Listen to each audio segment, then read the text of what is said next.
গত ৬ মাসে একবারও মায়ের খোঁজ নেয়নি সন্তান। অতঃপর আমাদের বাংলাদেশে এমন একটা নিউজ পেতে হবে তা আমরা কখনো ভাবিনি। মা ঘরে কেউ কোনো খোঁজ খবর নেয় না। ৫-৬ মাস পরে সন্তান এসে জানতে পারল মায়ের লাশ নিজ ঘরে কঙ্কাল হয়ে রয়েছে।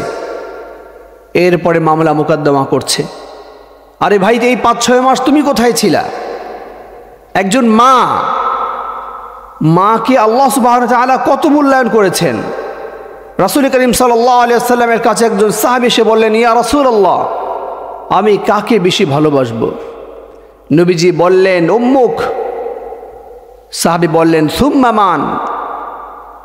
নবীজি বললেন, তোমার মাকে ভালোবাসো। সাহাবী বললেন, এরপরে কাকে ভালোবাসবো? নবীজি আবার বললেন, উম্মুক, তোমার মাকে ভালোবাসো। সাহাবী বললেন, সুম্মা মান? তারপরে কাকে ভালোবাসবো? নবীজি বললেন, উম্মুক। এইভাবে ৩ বার বললেন, তোমার মাকে ভালোবাসো। চতুর্থবারে নবীজি বললেন, আবুক, তোমার বাবাকে ভালোবাসো, পিতাকে ভালোবাসো। এখানে নবীজি মাকে এতটা সম্মান দিয়েছেন, এটা কি ৫-৬ মাস খোঁজ খবর না নেওয়ার জন্য? আল জান্নাতু তাহতা আকদামিল উম্মাহাত, রাসূল করিম সাল্লাল্লাহু আলাইহি ওয়াসাল্লাম বলেছেন, মায়েদের পায়ের নিচে সন্তানের বেহেশত রয়েছে। এটা কি ৫-৬ মাস খোঁজ খবর না নেওয়ার জন্য? বরং প্রতিদিন আপনার খোঁজ খবর নেওয়া দরকার ছিল। আমার মা ঠিকমতো খেয়েছে কিনা, ঠিকমতো ঘুমাচ্ছে কিনা, তার সাথে কেউ কোনো শত্রুতামি করছে কিনা।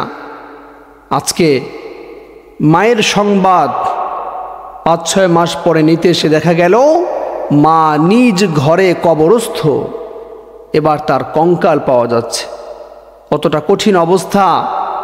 এগুলো আমাদের হৃদয়কে খুব বেশি করে নাড়া দেয় যে আমাদের বাংলাদেশে, যেখানে আলেম বেশি, ওলামায়ে কেরাম বেশি, মসজিদ বেশি, মুসলমানের সংখ্যা বেশি, সেইখানে এই ধরনের কাজ কখনোই মেনে নেওয়া যায় না।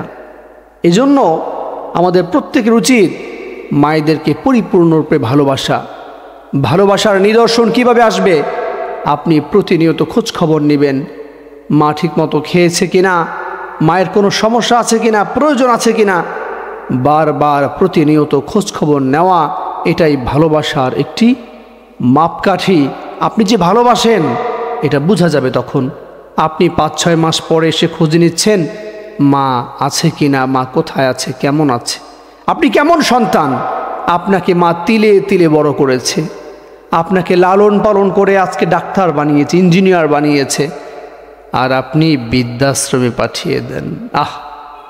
কতটা করুণ, কতটা দুঃখজনক। সেদিনকেও একটি নিউজ দেখলাম যে বাবা খুব কান্না করছে আর বলছে, আমার সন্তানকে লক্ষ লক্ষ টাকা ব্যয় করে, খরচ করিয়ে আমি তাকে প্রতিষ্ঠিত করেছি, তাকে ডাক্তার বানিয়েছি, লয়ার বানিয়েছি, আর আমার ঠিকানা হলো বৃদ্ধাশ্রম। এর জন্য আসুন ভাই, নিজেরা এখন থেকেই নিজেদের সন্তানদেরকে দিন শিক্ষা দিই। আপনি যদি সন্তানকে দিন শিক্ষা দেন তাহলে আপনার পরিণাম, আপনার পরিণতি অনেক ভালো হবে ইনশাআল্লাহ।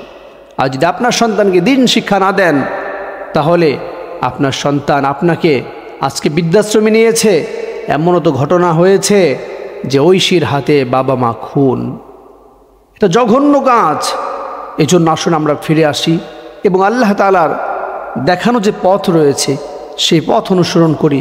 রাসূল করিম সাল্লাল্লাহু আলাইহি ওয়াসাল্লামের দেখানো পথ অনুসরণ করি, আমরা সফল হব ইনশাআল্লাহ। আল্লাহ তাআলা আমাদেরকে বুঝার, মানার, আমল করার তৌফিক দান করুক। আল্লাহুম্মা আমিন।